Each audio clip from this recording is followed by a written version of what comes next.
হ্যাঁ, RAB sanction নিয়ে এইটুকু আলোচনা হয়েছে যে দেখো র্যাব স্যাংশন যেটি হয়েছিল, র্যাবের কিছু ব্যক্তিবিশেষের উপর যে স্যাংশন হয়েছিল সেটি আমাদের সম্পর্কের ক্ষেত্রে প্রভাব তো ফেলেছিল। নির্বাচনের আগে আমাদের সাথে যে তিক্ততা তৈরি হয়েছিল তাদের, সেই জায়গা থেকে তারা বেরোতে চাচ্ছে। এই সফরে রাজনীতি নিয়ে কোনো আলোচনা হয়েছে কিনা? এখন আমার সাথে নির্বাচন নিয়ে, মানবাধিকার নিয়ে কোনো আলোচনা হয়নি।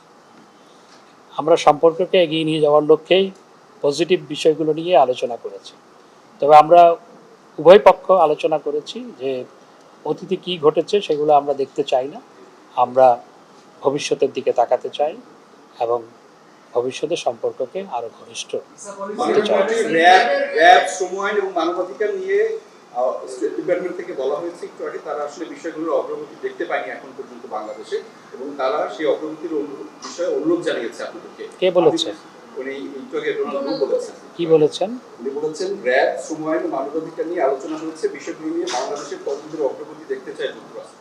আমার সাথে মানবাধিকার নিয়ে কোনো আলোচনা হয়নি, সে প্রসঙ্গে আসেনি। সেটি হয়তো আমাদের ফরেন অফিসের সাথে আলোচনা হয়েছে, হয়তো এর আগে তো ফরেন সেক্রেটারির সাথে বসেছেন, সেখানে হতে পারে। হ্যাঁ, র্যাব স্যাংশন নিয়ে এইটুকু আলোচনা হয়েছে যে দেখো র্যাব স্যাংশন যেটি হয়েছিল, র্যাবের কিছু ব্যক্তিবিশেষের উপর যে স্যাংশন হয়েছিল সেটি আমাদের সম্পর্কের ক্ষেত্রে প্রভাব তো ফেলেছিল।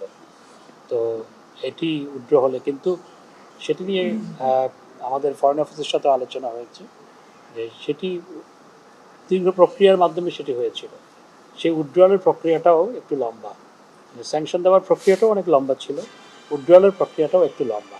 তবে এই নিয়ে বিস্তারিত আলোচনা হয়নি, এই নিয়ে শুধু এইটুকু আলোচনা হয়েছে সেটা আমাদের সম্পর্কে ক্ষেত্রে অতীতে সেই স্যাংশন আমাদের সম্পর্কে প্রভাব ফেলেছিল। আমরা সামনের দিকে এগিয়ে যেতে চাই, তিনিও একমত হয়েছেন আমরা সামনের দিকে নির্বাচনের আগে আমেরিকার সাথে যে একটা আসলে প্রকৃতপক্ষে তিক্ততার সম্পর্কের সৃষ্টি হয়েছিল, আপনি কি মনে করেন যে ডোনাল্ড লুর এই সফরের মাধ্যমে সেই সম্পর্কটা আর থাকছে না, আরো দেখুন এটি আপনার ভাষায় হচ্ছে তিক্ততার সম্পর্ক, আমি সেটিকে সেভাবে দেখতে চাই না। কারণ বিভিন্ন দেশের নানা কনসার্ন থাকে, তারা তাদের কনসার্নগুলো ব্যক্ত করেছিল।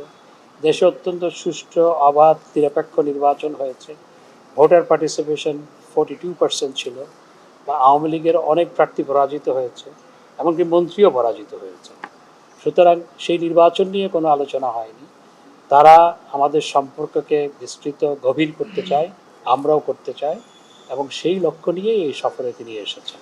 মানবমন্ত্রী ডোনাল্ডোর সফরটা বাংলাদেশের জন্য কতটুকু গুরুত্বপূর্ণ, আর যদি গুরুত্বপূর্ণ হয়ে থাকে তাহলে কেন? আরেকটা বিষয় যে 2019 সাল থেকে আমেরিকার সাথে জিএসইউ নিয়ে এবং আকসা নিয়ে একটা কথা চলছিল, এটা এই বিষয়ে এবারে সফরে আলোচনা হয়েছে কিনা, এই দুইটা প্রশ্ন উত্তর। এগুলো নিয়ে আমার সাথে কোনো আলোচনা হয়নি। ডোনাল্ডো এই অঞ্চলের জন্য assistant secretary of state, Bangladesh সহ এই অঞ্চলের জন্য অ্যাসিস্ট্যান্ট সেক্রেটারি অফ স্টেট, অর্থাৎ এই অঞ্চলটা তিনি দেখেন, তার সফর তো অবশ্যই গুরুত্বপূর্ণ।